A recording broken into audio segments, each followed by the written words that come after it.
একই কাণ্ড স্কুলে প্রধান শিক্ষককে ঘিরে চোর চোর বলে চিৎকার করছে ছোট্ট ছোট্ট পড়ুয়ারা, আর তাতে আবার সঙ্গ দিচ্ছেন কয়েকজন সহকারী শিক্ষক ও শিক্ষিকাও। আবার দেখা গেল একসময় তারাও চোর চোর বলে পড়ুয়াদের সঙ্গে চিৎকার শুরু করলেন। প্রধান শিক্ষক চেয়ারে বসতে গেলেও প্রধান শিক্ষকের দিকে তেড়ে যান অন্যান্য শিক্ষকরা। স্কুলের এমন ছবি প্রশ্ন তুলছে, আর বর্তমানে এই ভিডিও ভাইরাল।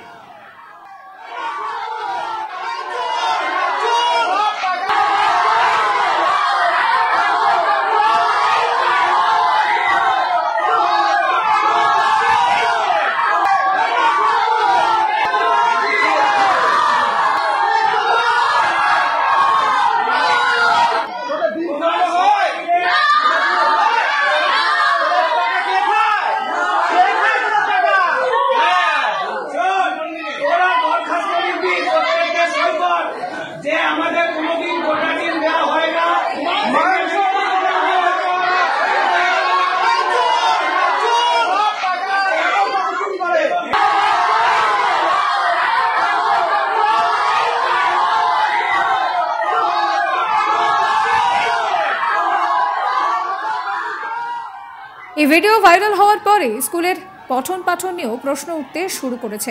এই ভিডিওকে কেন্দ্র করে উঠেছে সমালোচনার ঝড়। ঘটনাটি ঘটেছে কাটোয়ার আউরিয়া চারুচন্দ্র দত্ত বিদ্যানিকেতনের ঘটনা। শনিবার ওই ভিডিও ভাইরাল হতেই সরকারি স্কুলে লেখাপড়ার পরিবেশ তলানিতে ঠেকেছে বলে দাবি করে সরব হয়েছেন অভিভাবকদের একাংশ। কটাক্ষ করতে ছাড়েনি বিরোধী দলগুলো। সোমবার স্কুলের মিড ডে মিল নিয়ে প্রধান শিক্ষক তাপস কুমার ঘোষ দুর্নীতি করেছেন বলে ডিএম, এসডিও, বিডিও, ডিআইকে লিখিতভাবে অভিযোগ করেছেন ওই স্কুলের 16 জন শিক্ষক শিক্ষিকা এবং শিক্ষাকর্মীরা। স্কুল ও স্থানীয় সূত্রে জানা গিয়েছে, কাটোয়া আউরিয়া চারুচন্দ্র দত্ত বিদ্যানিকেতনে 17 জন কর্মী রয়েছেন। বেশ কয়েক মাস ধরে প্রধান শিক্ষকের সঙ্গে সহকারী শিক্ষক শিক্ষিকা এবং শিক্ষাকর্মীদের নানান বিষয় বিবাদ চলছে। মূলত স্কুলে আসা যাওয়া নিয়ে প্রধান শিক্ষকের সঙ্গে বনিবনা হচ্ছিল না তাদের, সেই নিয়ে সূত্রের খবর। শিক্ষিকা কি বলছেন শোনাবো আপনাদের। স্কুলে কোনো রকমভাবে কোনো সমস্যা হয়, প্রধানত উনিই তো বেশি অন্যায় করে থাকেন, আর ওনার প্রতিবাদ করতে গেলে, অন্যায়ের প্রতিবাদ করতে গেলেই আমাদেরকে এই ধরনের হুমকি দেওয়া হয় যে ইয়াং ছেলে ডাকবো, গ্রামের ছেলে ডাকবো। মানে ইয়াং ছেলে গ্রামের ছেলে ডেকে ম্যাডামদের কী করতে পারেন? সম্মান লুটবে, ইজ্জত লুটবে, এই ধরনের তো আমরা ফেস করেই যাচ্ছি। এবং এই ঘটনা কিন্তু বারংবার ঘটতেই থাকে যে গ্রামের লোক আসেন, আমাদেরকে নানা রকম কথা বলেন। আফসোস হয় একটাই যে গ্রামের লোক মানুষজন সত্যি হয়তো খুবই ভালো, যে ওনার একতরফা কথা শুনে আসেন।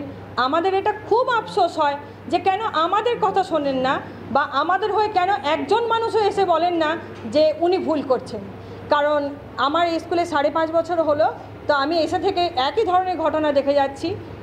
একজন টিচারকে উনি চুলের মুঠি ধরে মারধর করেছেন, তার কিছু ব্যবস্থা করা হয়নি। একজন নন টিচিং স্টাফকে মেরেছেন, তারও কিছু ব্যবস্থা হয়নি। আর বেসিক্যালি আমরা যেটা প্রতিবাদ করি সেটা কিন্তু আমরা নিজেদের জন্য করি না, আমরা করি কিন্তু বাচ্চাদের জন্য। বাচ্চারা গোটা ডিম পেলো, হাফ ডিম পেলো, ছেঁড়া ডিম পেলো, তাতে আমাদের তো কিছু যায় আসে না, আমরা তো গোটা ডিম খেতে পাই। কিন্তু বাচ্চারা যাতে সেই সুবিধাটুকু পায়, সরকার যে পরিষেবাটা দিচ্ছে সেটা যাতে বাচ্চারা পুরোপুরিভাবে পায়, তার জন্যই কিন্তু আমাদের লড়াই। আজকে বাচ্চারা সরস্বতী পুজোর জন্য যে চাঁদাটা দিচ্ছে, তাতে খেতে না পেলে কি ওরা খেতে পায় না? কালকের যে ঘটনা সেটা কি ছাত্রদের একদম স্বতঃস্ফূর্তভাবে নাকি কোনো? না, একদমই না। আমি ক্লাস 6B এর ক্লাস টিচার, 6B বলা ভুল, 6AB একসঙ্গে মার্চ ছিল। আমি ক্লাস নিতে গিয়ে দেখি 7B থেকে বাচ্চারা বেরোচ্ছে।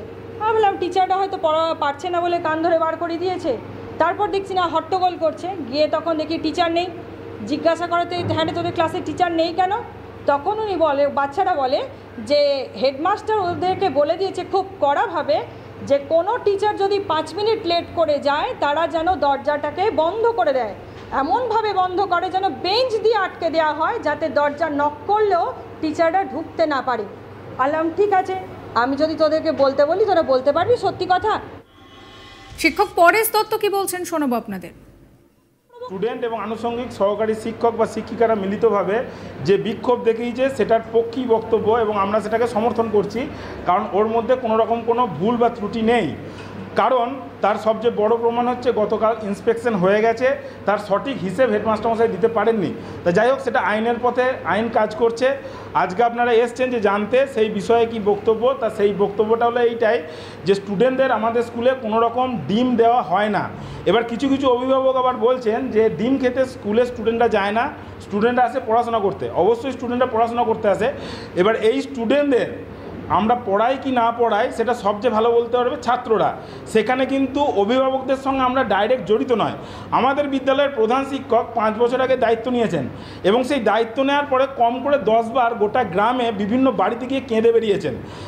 আমাদের আইন আছে, এডুকেশন ডিপার্টমেন্ট আছে, আমাদের বিরুদ্ধে অভিযোগ থাকতে পারে, উনি সেই অভিযোগ করবেন এডুকেশন ডিপার্টমেন্টে। কিন্তু অদ্ভুত বিচিত্র বিষয়, প্রধান শিক্ষকের হাতে ক্ষমতা থাকার পরেও, প্রশাসন থাকার পরেও, এডুকেশন ডিপার্টমেন্ট থাকার পরেও উনি কোথাও যান না, কারণ উনি করাপ্টেড। উনি খালি যান গ্রামের কিছু কতিপয় মানুষ, আত্মীয় স্বজনের বাড়ি, এবং ওনার ল্যাঙ্গুয়েজ হচ্ছে গ্রামের লোক ঢুকিয়ে দেবো, আমার আত্মীয়দের ঢুকিয়ে দেবো, চ্যাংরা ছেলে ঢুকিয়ে দেবো, ম্যাডামদের ইজ্জত তুলে নেবো। একজন প্রেগনেন্ট ম্যাডাম আছেন দীপাঞ্জনা গড়াই, তার উদ্দেশ্য করে বলেছেন যে এটা নাকি ওনার বাচ্চা ফুর্তির ফসল। একজন ম্যাডাম আছেন যার হিপ জয়েন্ট অপারেশন আছে, তাকে বলেছেন খোঁড়া লোক দিয়ে কাজ চালাবো না। এই হচ্ছে ওনার ভাষা।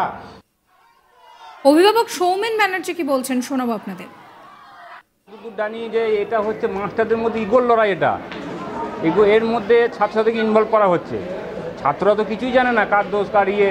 মাস্টারদের নিজেদের মধ্যে ইগোর লড়াই, এ টাইম স্কুলে আসছে না, ও স্কুলে আসছে না, এই নিয়ে একটা সমস্যা চলছে স্কুলের মধ্যে দীর্ঘদিন ধরে।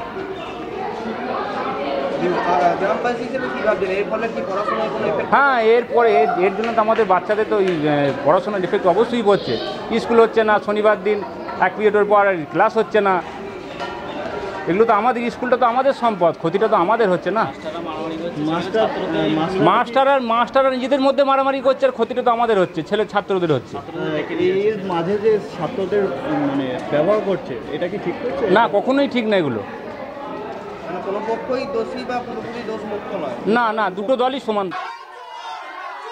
অভিযুক্ত প্রধান শিক্ষক তাপস কুমার ঘোষ তিনি কি বলছেন শোনাবো। ঘটনা যেটা ঘটেছিল সেটা পূর্ব পরিকল্পিত বলেই আমার মনে হয়েছে। ছাত্ররা আমার মানে সন্তান তুল্য এবং তারা শিক্ষালয়ের একটা বড় অংশ, যে প্রত্যেকেই তারা খুবই ভালো। তাদেরকে যেটা করা হয়েছে শিশু মনে আঘাত দিয়ে তাদেরকে পূর্ব পরিকল্পিতভাবে জোর করে এই রকম ঘটনা ঘটানো হয়েছে। এবং স্কুলের যদি সিসিটিভি ফুটেজ দেখা যায়, সেখানে দেখা যাবে যে ছাত্ররা কেউ নিজের ইয়েতে আসেনি, তাদেরকে জোর করেই আনা হয়েছে। আর শিক্ষাক্ষেত্রে এরকম ঘটনা দুর্ভাগ্যজনক এবং শিক্ষার ইতিহাসে এটাকে কলঙ্ক বলাই ভালো। আর সাবস্ক্রাইব করবেন আজ তাক বাংলার ইউটিউব চ্যানেলকে, ফলো করবেন হোয়াটসঅ্যাপ চ্যানেলও।